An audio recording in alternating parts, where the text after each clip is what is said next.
Good. How you doing today, Toby? Oh, I'm doing fine. You happy to see me? Yeah. Yeah? What you holding in your hand? This is, I call this my KK and my TA, because me and my Auntie Kathleen conspired on it and did it together, and she gave me the blueprint basically, and I did all the work. Awesome. Yeah. Awesome. Is this what you do during the day? I mean, how do you spend your days here in Cloverdale? The first thing I do is what? Don't look at you. You're so funny. Look at me. Oh, okay. Describe. The first thing I do is I get up and I have coffee and I just kind of get it together like any normal person. And right. Sometimes I get inspired and I get up at 6 a.m. Mm-hmm. and I'm doing the artwork.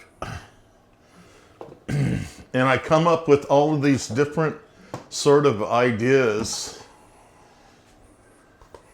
like with the clay and the acrylic pills. And this is my father. Our father. Our father. And my mother. And that's Grandpa. And my grandpa. Yeah, he loves he loves animals. He loved animals. He loved animals. Yes. Yeah. He drove Grandma nuts. Yes, he did. Yes, he did. My grandfather was a unique character. He created the Anderson Valley Advertiser. He was the sole proprietor and the founder, and he brought the first printing press to Anderson Valley. Yeah. And good to see you, man. It's good to see you too. And he brought. What? Oh, go ahead. Okay.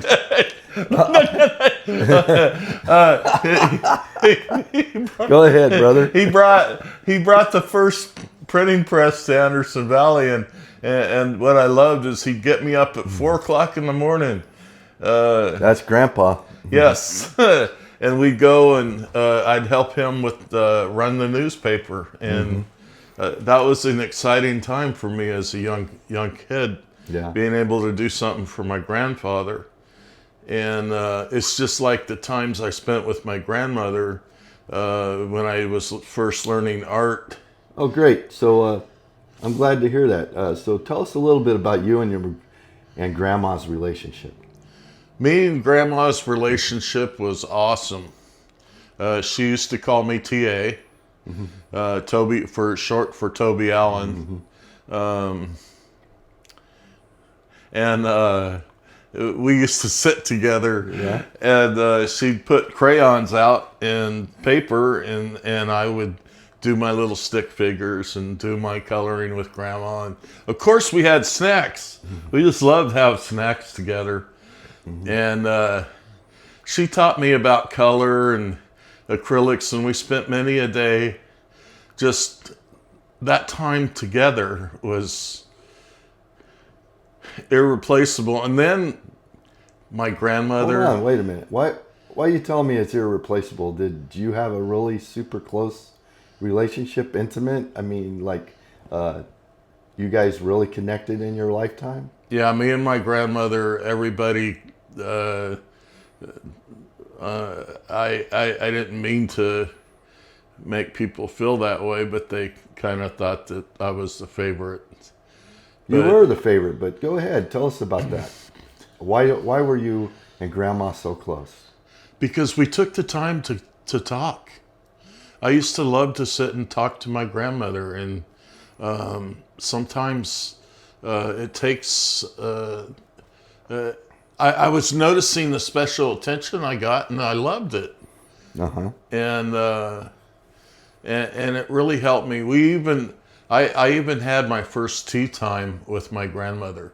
We sat at a table in the upstairs apartment, and because in the Mannix building they had upstairs apartments, and the printing shop was down below, and my grandparents used to live in one of the apartments, and Grandma would call me to the table, and we would have tea together. Awesome. Out of the fancy stuff, go get me that picture there, and I'll show you what I mean. What picture? Over there in the corner, that picture that I did, that's in between the horse and me. This? Yeah, it's a literal picture. Now this isn't the same quality picture. It's much better because I did this. But we would sit and Grandma would pour me tea out of a pitcher that it was a beautiful Chinese pitcher, and we would have tea together. And who go figure, we would be doing an English tradition out of Chinese pictures. Awesome. Yeah. Awesome. So, growing up, you and I both know that at a certain point, our parents, they departed, in their ways, and the family kind of spread out. And you went to live with Grandma. You tell us a little bit about that time. That was a real sad but happy time, because my family was no longer together, and Hold on. So we weren't together. How'd you feel about being apart from your brothers and your sister? Oh, I felt horrible because it was during the years when you was mostly growing together, and I was just I really missed my brothers and my sister. How bad did you miss them, Toby? I missed them so bad that it really affected me, and it affected my relationship sort of with my grandparents, because how did it affect the relationship between you and Grandma? well, now I'm involved in my grandparents. I went to there, and that was the happy point. I was going to be living with Grandma. Yeah. Grandma. Yeah. The one that we couldn't wait. When we rode over the hill, we would always look, and the first one that yelled, "I see Boonville first." It's like, it was kind of like a tradition. That's that's true. because we knew we was going to see either my grandparents or my Auntie Kathleen. And my Auntie Kathleen was generous enough to take in my brothers. Mm-hmm. You guys were taken in at that time. I was. No, you was. Okay. My other Lonnie went to Grandma's in Oregon. And in Beanne stayed with Mom in Cloverdale. Okay. Well, I learned about some things. I had a cousin, Uncle Joe, who was Crazy. Crazy Joe. And I spent a lot of time at my grandparents' ranch, and that was a wonderful place. They had a cabin, and then they also had an expando addition that they built a house on. Right. And it overlooked the valley. It was beautiful. Yes, it was. At night, me and my grandmother, there we go again, we would sit out on the deck, and I would have hot chocolate and she would have coffee. Or sometimes I had coffee and she had hot chocolate. Do you remember the type of cigarettes she was smoking? Oh, she used to smoke a brand of cigarettes called More. More. Yes. and I used to steal them. Yeah. And she also liked How old were you Benson at this time, and Hedges. Toby? How old were you? Was this your teenage years, adolescent years? You were like 14, it was between right? 7 to 11. No, because I was like 9 years old when the parents. So you were. Oh, okay. So about 11. 11 years old. And tell us a little bit about Boonville and the school that you went to, and the trouble you got into. Okay, here we go. This is the troubled years. My troubled years started in school, and I started hanging out with people that were partying, and but that was kind of hard not to because I was in Boonville. Everybody partied. I mean, You know what I really want to hear is, tell me about the time when you first got in trouble with the law. okay, the first time I first got in trouble with the law, me and a guy from a group home, he was showing me how to get into buildings. Hold on. You say a group home. Were you already in the group home or just No. a friend that you met? Just a friend that I met. And what group home was this? And he was in, Bachman Hill? no, there was Bachman Hill, and then there was another Okay. another school, which I don't remember the name All of right, it. that's okay. Just, what's the story again? yeah. Where were you at? We I interrupted you. Sorry. Go ahead. we got into this one building, and it was the Boonville Fairgrounds. And there was no one in the fairgrounds but us. And then they had the rodeo, the rodeo grounds, and the citrus, and the fairgrounds, and we were all over the place in there. And we found a Sears Craftsman lawnmower in one of the buildings. And the next thing I knew, this kid was driving it out the door. Yeah.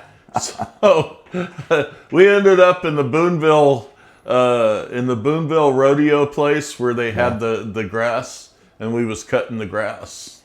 Wow. And somebody spotted us, and they chased me, and I was in these horse stables, and the guy said, There you go. "Oh, okay." The guy said, "Come on out, and we'll and." There you go, right there. The guy said, "Come on out, and we'll you're in trouble." And so I ended up getting a ticket from the police, and I had to tell my grandparents that I had did this. And so about a week later, I decided to tell my grandparents because I was so ashamed, because my grandfather was he was the fire chief. Yeah. He was the mayor of Boonville. He was the judge. He was the newspaper proprietor. Yeah. And he was the one that would have to report the story. It's so funny. It's so funny that you and Grandma connected so well during your childhood, and I connected so well with Grandpa, Yeah. because I didn't mind doing all the super hard work that he loved, whenever I came over. I'm sure he did. Yeah. Because we had beautiful times together. We could sit here all day and talk about me and Grandpa. And I love the fact that you and Grandma had such a great relationship. Yeah. So, moving on to your 20s. Oh, we ain't going to do the Bachman Hill thing? I'm the one who's running this interview. Oh, okay. So, I was just questioning. do you want to talk about Bachman Hill? What do you have to say about Bachman Hill? You got in trouble, right? Yeah. With the law, and they deemed that Grandma couldn't take care of you no more, so you ended up in a group home, right? Well, Bachman Hill gave me the education, and I might as well plug it because they did really try hard to take care of the children and do the best they could by them. Well, let's make that a short segment. Yeah. This is a long video already. Okay. We'll go into my 20s. So, at some point, Mom ended up with another man, a mailman, Abram, right? Mm-hmm. And you moved in with us for a minute, and tell us a little bit about that time between the time that you moved in with us and the time you left. Well, how old were you? About 17? Yeah, because I had. Okay. Yeah, I'm pretty sure that's yeah. It doesn't have to be exact. I mean, it's No, around it's 17 years old, right? yeah, it's around there. And It, what type of friends did you pick out at that point in life, in your life? I picked out the toughest dudes in town, and I was involved in a lot of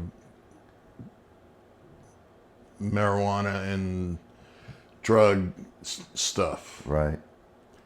And you just weren't the happy Toby that you used to be, right, Toby? No, I was just chasing the. I was more like a happy-go-lucky, no consequences type of person, but also I had a side of me that I wanted to be involved in the drug culture from start to finish, and we all know what that is. Right. And how many years were you involved before you decided to change your ways? I was around 25 years old. Okay, now that you're 25 years old, please tell me one of your most harrowing events that you sustained during your lifetime in the drug trade. Well, Or maybe you were fearful for your life, or I the was lives of I one of was your fearful friends. for my life, and I had a good reason to be fearful for my life because some people thought that I had did something that I didn't do. And so for a week, it was the same vehicles every time would follow me from one end of the town to the other, and then back, and then back, and back. And finally, one day, I was so paranoid, I went to the local shopping center, and I sat on a bench, and every one of these vehicles, and I remember it very clearly because every one of these vehicles, every one of these vehicles pulled up in front of me, and there was no cars in the parking lot, and every one of these vehicles pulled up in front of me, and then the leader got out, and he came over, and they were scary. He came over and he looked me from the top of my head down to the bottom of my feet, and then back up, and then back down again. They were really looking for somebody. And thank God I wasn't me. Yeah, thank God it wasn't you, huh? Because there was a guy Then I wouldn't have your big, beautiful face right here talking to you. well, no, because there was a guy in a pickup truck that had a barrel, and he was pointing his finger at me and pointing at the barrel. Mm-hmm. And you know what that meant. Yeah. So God was watching over me at that time. Yeah. So Even the old dog gets a bone. So I know that at some point in your life that you were at such a low in your life that you ended up not having a place to live. Can you tell us a little bit about that? Yeah, it was hard. The first night I was homeless, somebody stole my sleeping bag, and I had one thin cover, and it just happened to be I was living down at the river with a group of people, but that night I slept with that one cover, and it was Cloverdale cold. I mean, frost everywhere. Yeah. In the morning, I woke up, and when I could finally get to sleep, it was so cold. In the morning, I woke up. I woke up, and I had frost all over me, and Can you I woke up scared. I don't want to get deep with you, but can you kind of I want you to tell this story like you're right there. You're in it. You're waking up. You're cold. You're freezing. You don't know what your next meal's gonna be. You don't. Tell me about that. How'd you feel? I'll give you the look. No, I just want to see. I want to know what happened going inside your brain, Toby. What was going inside my brain was, how the hell did I get myself there? And it was so cold. It was so cold. I could just barely walk. Mm-hmm. And everything in my life was like a picture that was flashing before me, because I finally knew that I had reached the end,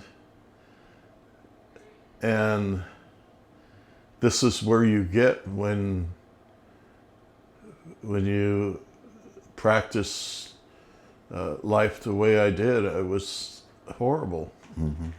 Horrible. It was so cold, and me and ice cubes have something in common. I was as cold as an ice cube. Mm-hmm. I was literally chattering. Yeah. So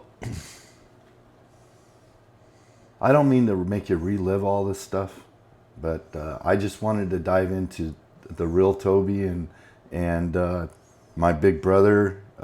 I'm so proud of all your accomplishments, and you're 61 years old and you made it this far. So I really want people to know your story, because maybe we're going to reach somebody out there that is going through the same thing you went through, and maybe this will help them in their life make the right decisions. So at that I remember point in your one life, day. Go ahead. I remember when there was a little trailer that was down because it hadn't rained, and there was a group of 3 addicts in there, mm-hmm. and I had just scored them a bunch of dope. Mm-hmm. Mm-hmm. And so what do addicts do? We got together and we was, but I had never really been around people that use needles, and I kept having this thought, well, mm-hmm. it can't get any worse. Maybe I ought to try this, and maybe it might help me to. And they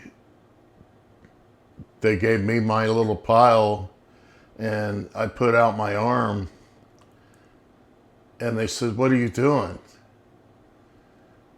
And they looked at me, and I says, "Well, I don't know how to shoot up, but can you help me?" And they just looked at me, and they said, no.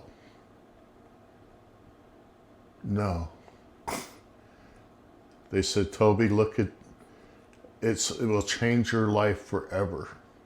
Mm-hmm. And look at how your life's going." Yeah. And I had addicts tell me that I was fucked up. Right. I'm sorry, I shouldn't. No, keep going. You're doing fine. I want you the real Toby. It doesn't matter. And so I didn't shoot up that